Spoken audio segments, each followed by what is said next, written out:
everyone and welcome to another episode of Rift News, the show you decided to watch because despite Senna being released and Aphelios being tested on PBE, you can't believe another new champion is being teased already. Well, this time the teaser isn't intentional, but it sure makes me feel like it is 2010 again, when a new champion was released every other week. And I'm not even joking. Back then Riot really did release a new champion every 14 days. Anyway, this episode of Rift News will be full of skins, loot and bunch of in-game stuff. So without further ado, let's get on it. Before we jump into Summoner's Rift, we need to start with merch. Remember how Riot promised that we will be getting merch based on our rank? Well, 2 days ago Riot did just that. If you log into the merch store, you can buy merch that showcases your rank, and if you want, even your account name. Unfortunately, the rank is based on Summoner's Rift or Twisted Tree line. So if you spent all your time climbing the TFT ladder, tough luck, you won't get anything. And that's a shame. In my case, I thought that we would be able to get TFT ranked merch as well. And since I got diamond in TFT, I didn't bother climbing through League's ranks. I just parked solo queue at gold and focused on TFT. So to later learn that the TFT ranked ladder won't actually unlock ranked merch felt disappointing at the very least. The thing is that Riot is losing profit by limiting the merch only to League. There are people who would legitimately buy the merch if Riot allowed them to showcase their TFT rank. I mean, my own wife who doesn't play video games got gold in TFT, and had we had the option to get her own ranked shirt, we would have done that. With all of that said, Riot said that TFT will get some extra rewards later. The emote is not all we get.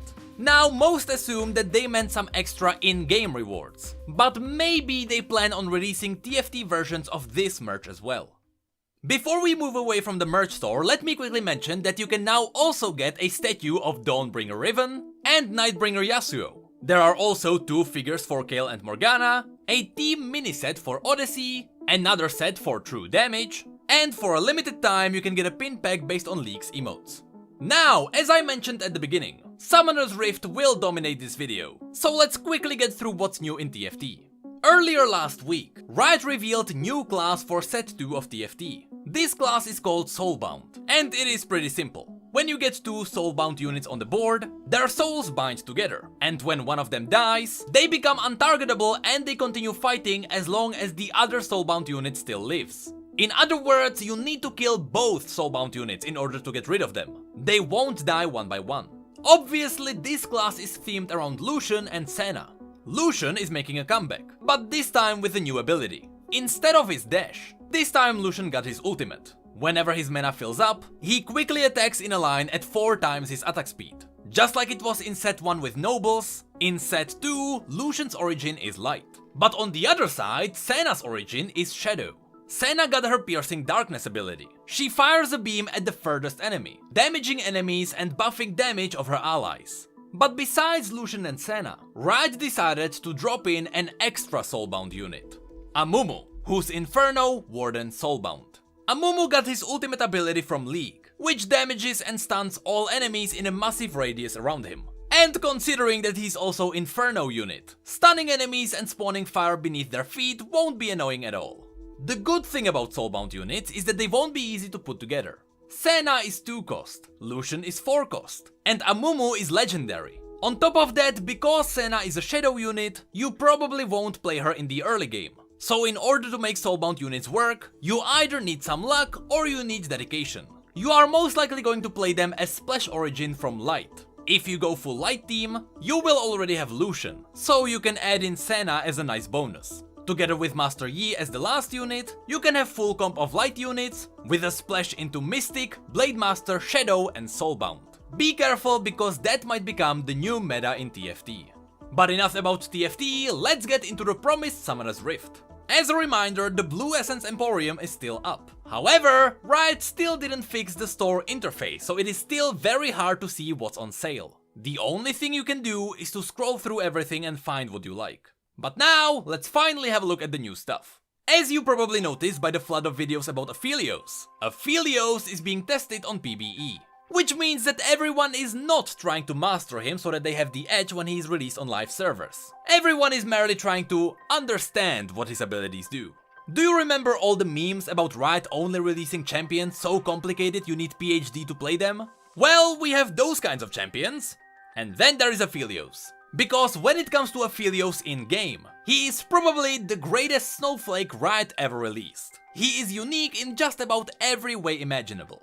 The way he communicates is unique, because he is mute and there is a third person speaking for him. The way his abilities work is unique, because he only has 2 abilities. The way his UI looks is unique, because normal UI couldn't support only 2 abilities. The way his level ups work are unique, because how can you spend 18 points on only 2 abilities? In fact, when Aphelios' abilities were revealed, it took me 40 minutes to get through all of them on stream. And I consider myself a fast learner. Now, I want to explain the abilities here as well, but we don't have an hour of free time to spare. So here is the shortest Aphelios tutorial to date. Aphelios has 5 weapons, each has 50 ammo. Once he depletes all the ammo in a weapon, he cycles to the next one in line. He always carries only 2 weapons on him at all times, and you can swap between them with W. Each weapon has its own Q ability with its own separate cooldown, which always costs some mana and extra ammo. But each weapon also gives Aphelios a passive bonus when it is stored on his back. Aphelios also has his ultimate, which always fires a bomb that explodes. The explosion is different based on what weapon fired it. Thankfully, Riot was smart, and all the weapons look like what they are supposed to do. You have the sniper rifle, that fires Caitlyn's Q, and marks enemies for a snipe shot just like Caitlyn. Except Aphelios' snipe shot has global range, and the snipe shot is fired from the weapon stored on his back. His ultimate with the sniper rifle marks all enemies hit for the snipe shot. Then there is the lifesteal weapon. The Q ability fires multiple shots with both weapons at nearby targets exactly like I saw. It also heals Aphelios, and any overhealing is converted into a shield. Passively, when this weapon is on his back, he gains 25% lifesteal. When he fires his ultimate with this weapon, he heals for a flat amount of health. Then there is the gravity gun. Its basic attack slow enemies, and its Q ability roots all enemies that are currently slowed. When he fires ultimate with the gravity gun, all enemies hit are also slowed for 99%. Then there is the flamethrower. Its attacks have a passive cleave exactly like Titanic Hydra. Its Q deals damage in a cone and applies his offhand weapon effect. When it fires his ultimate, all enemies hit will also splash extra damage around them. And lastly, you have the boomerang. Just like Nar's Q, Aphelios can only attack with the boomerang when he has it in his hand. So when he throws it, he needs to wait for it to come back. And the closer the target is, the faster it will come back, and the faster he can attack. Passively, when the boomerang is on his back, whenever his other abilities make him fire his offhand weapon, which in this case would be the boomerang, Aphelios makes a copy of it for 5 seconds, up to the maximum of 20. And the next time he normally attacks with the boomerang, he will throw all copies of it at once. The Q ability of the boomerang turns the weapon on his back into a turret. When the boomerang fires his ultimate, he gains 4 copies of it plus 1 for every enemy hit. When Aphelios levels up, he doesn't put points into abilities. He passively learns his Q at level 2 and his ultimate at 6. So instead he puts his points into stats. These stats are extra attack damage, attack speed and armor penetration. And that's it for Aphelios. Remember how people complained that Kai'Sa was too complicated? Well, Aphelios is like you are playing a different game entirely. But using Aphelios, why don't we transition into skins, of which we have plenty on PBE. As you probably noticed on your clients, Riot scheduled the Dawnbringer vs Nightbringer event for the 12th of December, and Nightbringer is the launch skin for Aphelios. What's cool about this skin is that although Aphelios is a Nightbringer, Alune is a Dawnbringer. The skin itself looks decent. As all other launch skins, it's cool, but it's not something that would blow your mind. Similar to that, we have Dawnbringer Karma, which also sounds cool on paper, but I find this skin quite similar to all the other Karma skins. In fact, the concept art that Riot revealed during the anniversary looked much better than what we got. With that said, remember that during the anniversary, Riot mentioned that all the money raised with this skin will go to charity. Next, continuing with the Dawnbringers, we have Nidalee. I have to say, even though I'm not a fan of her human form, the cougar totally makes up for it. I just wish the human form was also a bit more celestial. But then we have the main Dawnbringer, Dawnbringer Soraka. And here I find the art a bit misleading. Here she is very angelic, with galactic deep blue colors around her. But in-game, she is mostly pale blue with hues of rose gold. And I have to say I like the Aurelian-like space colors more. When it comes to her abilities, however, Riot went all in. And especially her ultimate couldn't get any fleshier. As a nice bonus, she saves the helmet bro during her recall. But then we have the counterpart to the Dawnbringers, the Nightbringers. Spoilers, all of them are pretty cool. And dare I say it, they have a lot of fire all around. Starting with Nightbringer Lee Sin. See, you may think that this is just an ordinary skin, with new visual effects on his abilities. And you'd be correct. This skin is cool, it has a lot of fire all around. But it is nothing special, because the special version comes with the Prestige Edition. Jokes aside, this is one of the better Prestige skins we got this year. It could be just me, but I love the combination of black and gold, which is all this skin is really. But the spells are fleshier than even those of his legendary skin. And the little eye in his chest makes me wonder if this universe gets a story to explain it as well. Because looking at the new chroma that Yasuo got, he also has the same eye on his forehead. So there might be something happening there. Next we have Nightbringer Vladimir, also a decent skin with fleshy abilities. And the pool of this skin might be the coolest version of it yet. Although I feel like Riot could have used the eye in the pool as well. I would love to imagine the Eye of Sauron peering at you from within.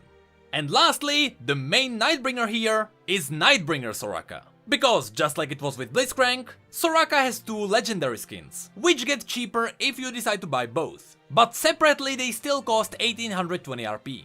In this version, at least Soraka stays true to her colors. And when the art shows red, she is actually red. Here the damaging abilities look far more deadly, and the healing abilities a bit less fleshy. I wonder if this was by design, so that Nightbringer would be the damage dealer and the Dawnbringer would be the healer. At least the ultimate is equally fleshy in both versions. But the Nightbringers and the Dawnbringers aren't the only thing being tested. Getting ready for this year's winter season, we are also getting a new set of Sugar Rush skins. We have Braum, who is wielding a giant waffle, and who has a Jelly Poro friend, and who covers the map in chocolate. Then there is Sugar Rush Evelyn, who kills people with strawberries. She also violently murders gingerbread men. Then we have Sugar Rush Ziggs, who is made out of gingerbread, and who is spreading around explosive cakes. And the last one is Sugar Rush Zillion, whose art is incredible, but then you remember how old his animations are, and that no matter what Riot does with him, his fingers are fused together. But either way, we should be happy that Zillion finally got a new skin, and that it is a really good skin as well. Finally, the last skin on PBE is Hextech Swain. And as someone who plays Swain a lot, I couldn't ask for anything else. Maybe apart from Hextech Bard. But honestly, the Hextech skins never disappoint, and Swain isn't any different. His abilities are highly detailed, they look fleshy, and he has mechanized bird friends. Well worth the 10 gemstones.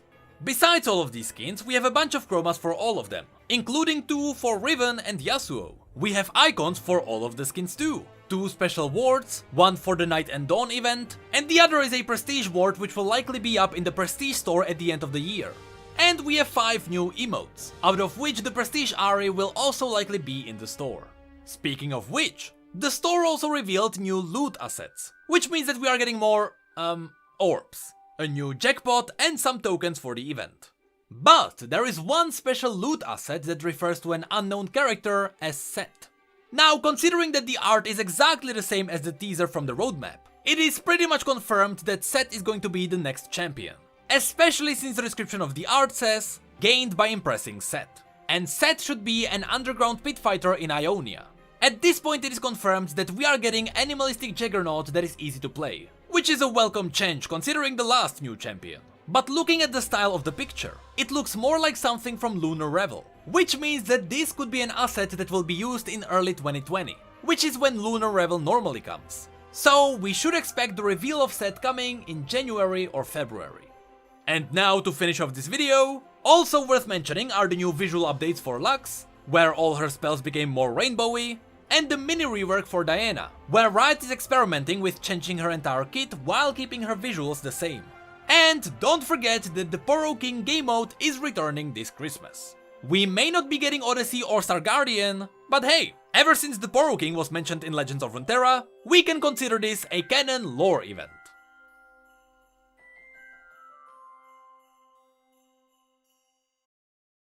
Hey, did you know that we have social media and Twitch where we talk about other League facts and stories? And did you know that we have neat mugs and shirts too? The links to all of that will be below. And as always, thank you, come again.